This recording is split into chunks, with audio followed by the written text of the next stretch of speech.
بسم اللہ الرحمن الرحیم۔ السلام علیکم۔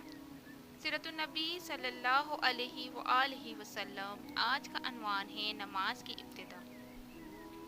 حضور اقدس صلی اللہ علیہ وسلم نے معراج کے دوران جہنم کے داروغہ مالک کو دیکھا۔ وہ انتہائی سخت طبیعت کا فرشتہ ہے، اس کے چہرے پر غصہ اور غضب رہتا ہے۔ آپ صلی اللہ علیہ وسلم نے اسے سلام کیا، داروغہ نے سلام کا جواب دیا، خوش آمدید بھی کہا، لیکن مسکرایا نہیں۔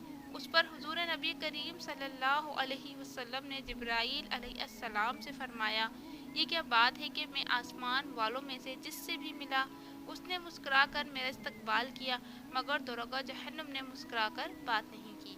اس پر جبرائیل علیہ السلام نے کہا، یہ جہنم کا داروغہ ہے، جب سے پیدا ہوا ہے آج تک کبھی نہیں ہنسا، اگر یہ ہنس سکتا تو صرف آپ ہی کے لیے ہنستا۔ یہ بات اچھی طرح جان لے کہ نبی کریم صلی اللہ علیہ وسلم کو معراج جاگنے کی حالت میں جسم اور روح دونوں کے ساتھ ہوئی۔ بعض لوگ معراج کو صرف ایک خواب کہتے ہیں اور بعض کہتے ہیں صرف روح گئی تھی، جسم ساتھ نہیں گیا تھا۔ اگر یہ دونوں باتیں ہوتی تو پھر معراج کے واقعے کی بھلا کیا خصوصیت تھی؟ خواب میں تو عام آدمی بھی بہت کچھ دیکھ لیتا ہے۔ معراج کی اصل خصوصیت ہی یہ ہے کہ آپ صلی اللہ علیہ وسلم جسم سمیت آسمانوں پر تشریف لے گئے، لہٰذا گمراہ لوگوں کے بہکاوے میں مت آئیں۔ اور پھر یہ بات بھی ہے کہ اگر یہ صرف خواب ہوتا یا معراج صرف روح کی ہوتی تو مشرکین مکہ مذاق نہ اڑاتے، جبکہ انہوں نے ماننے سے انکار کیا اور مذاق بھی اڑایا۔ خواب میں دیکھیں کسی واقعے پر بھلا کوئی کیوں مذاق اڑاتا؟ معراج کے بارے میں اس مسئلے میں بھی اختلاف پایا جاتا ہے کہ نبی کریم صلی اللہ علیہ وسلم نے اللہ تعالیٰ کو دیکھا یا نہیں۔ اس بارے میں دونوں طرح کی احادیث موجود ہیں۔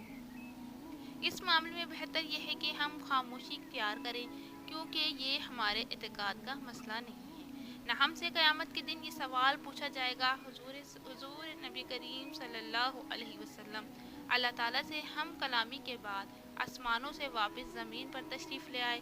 جب اپنے بستر پر پہنچے تو وہ اسی طرح گرم تھا جس طرح چھوڑ کر گئے تھے۔ یعنی معراج کا یہ عجیب واقعہ اور اتنا طویل سفر صرف ایک لمحے میں پورا ہو گیا۔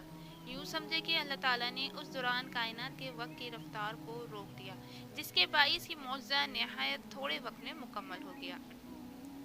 معراج کی رات کے بعد صرف صبح ہوئی اور سورج ڈھل گیا تو جبرائیل علیہ السلام تشریف لائے۔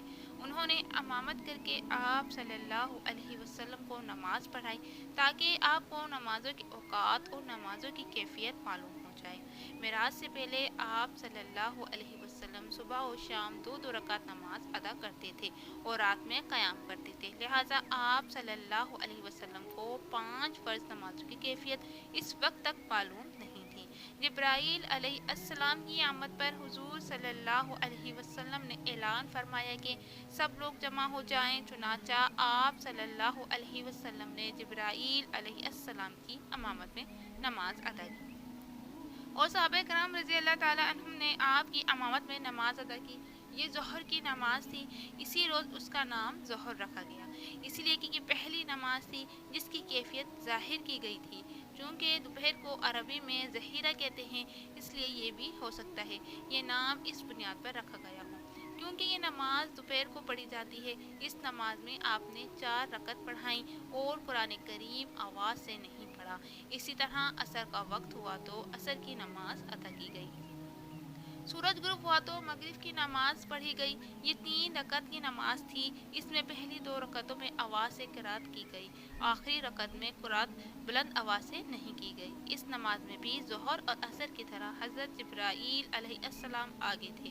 آپ صلی اللہ علیہ وسلم ان کی امامت میں نماز ادا کر رہے تھے اور صحابہ نبی کریم صلی اللہ علیہ وسلم کی امامت میں۔ اس کا مطلب ہے حضور صلی اللہ علیہ وسلم اس وقت مقتدی بھی تھے اور امام بھی رہے۔ یہ سوال کہ یہ نماز کہاں پڑھی گئی تو اس کا جواب یہ ہے کہ خانہ کعبہ میں پڑھی گئی اور آپ صلی اللہ علیہ وسلم کا رخ بیت المقدس کی طرف تھا، کیونکہ اس وقت قبلہ بیت المقدس تھا۔ حضور صلی اللہ علیہ وسلم جب تک مکہ معظمہ میں رہے اسی کی سمت منہ کر کے نماز ادا کرتے رہے۔ جبرائیل علیہ السلام نے پہلے دن نمازوں کے اول وقت میں یہ نماز پڑھائی اور دوسرے دن آخری وقت میں، تاکہ معلوم ہو جائے نمازوں کے اوقات کہاں سے کہاں تک ہیں۔ اس طرح یہ 5 نمازیں فرض ہوئیں اور ان کے پڑھنے کا طریقہ بھی آسمان سے نازل ہوا۔ آج کچھ لوگ کہتے نظر آتے ہیں نماز کا کوئی طریقہ قرآن سے ثابت نہیں، لہٰذا نماز کسی بھی طریقے سے پڑھی جا سکتی ہے، ہم تو بس قرآن کو مانتے ہیں۔ ایسے لوگ صحیح گمراہی میں مبتلا ہیں۔ نماز کا طریقہ بھی آسمان سے ہی نازل ہوا اور ہمیں نماز اسی طرح پڑھنا ہوگی جس طرح نبی کریم صلی اللہ علیہ وسلم اور آپ کے صحابہ رضی اللہ تعالیٰ عنہم پڑھتے ہیں۔ یہ بھی ثابت ہو گیا کہ فرض نمازیں 5 ہیں۔ حدیث کے منکر 5 نمازوں کا انکار کرتے ہیں، وہ صرف 3 فرض نمازوں کے قائل ہیں۔ لوگوں کو دھوکہ دینے کے لیے وہ کہتے ہیں کہ قرآن مجید میں صرف 3 نمازوں کا ذکر آیا ہے، حالانکہ اول تو ان کی یہ بات ہے ہی جھوٹ۔ دوسرے یہ کہ جب احادیث سے 5 نمازیں ثابت ہیں تو کسی مسلمان کے لیے ان سے انکار کرنے کی کوئی گنجائش نہیں رہتی۔ 5 نمازوں کی حکمت کے بارے میں علماء نے لکھا ہے کہ انسان کے اندر اللہ تعالیٰ نے 5 حواس یعنی 5 حص رکھے ہیں۔ انسان گناہ بھی انہی حصوں کے ذریعے سے کرتا ہے، یعنی آنکھ، کان، ناک، منہ، اعضاء اور جوارح یعنی ہاتھ پاؤں۔ لہذا نمازیں بھی 5 مقرر کی گئیں تاکہ ان پانچوں حواسوں کے ذریعے دن اور رات میں جو گناہ انسان سے ہو جائیں وہ ان 5 نمازوں کے ذریعے دھل جائیں۔ اس کے علاوہ بھی بے شمار حکمتیں ہیں۔ یہ بھی یاد رکھیں کہ معراج کے واقعے میں حضور صلی اللہ علیہ وسلم کا آسمانوں پر جانا ثابت کرتا ہے کہ آسمان حقیقت میں موجود ہے۔ موجودہ ترقی یافتہ سائنس کا یہ نظریہ ہے کہ آسمان کا کوئی وجود نہیں، بلکہ یہ کائنات ایک عظیم خلا ہے۔ انسانی نگاہ جہاں تک جا کر رک جاتی ہے وہاں اس خلا کی مختلف روشنیوں کے پیچھے ایک نیلگوں خط نظر آتی ہے۔ اسی نیلگوں خط کو انسان آسمان کہتا ہے۔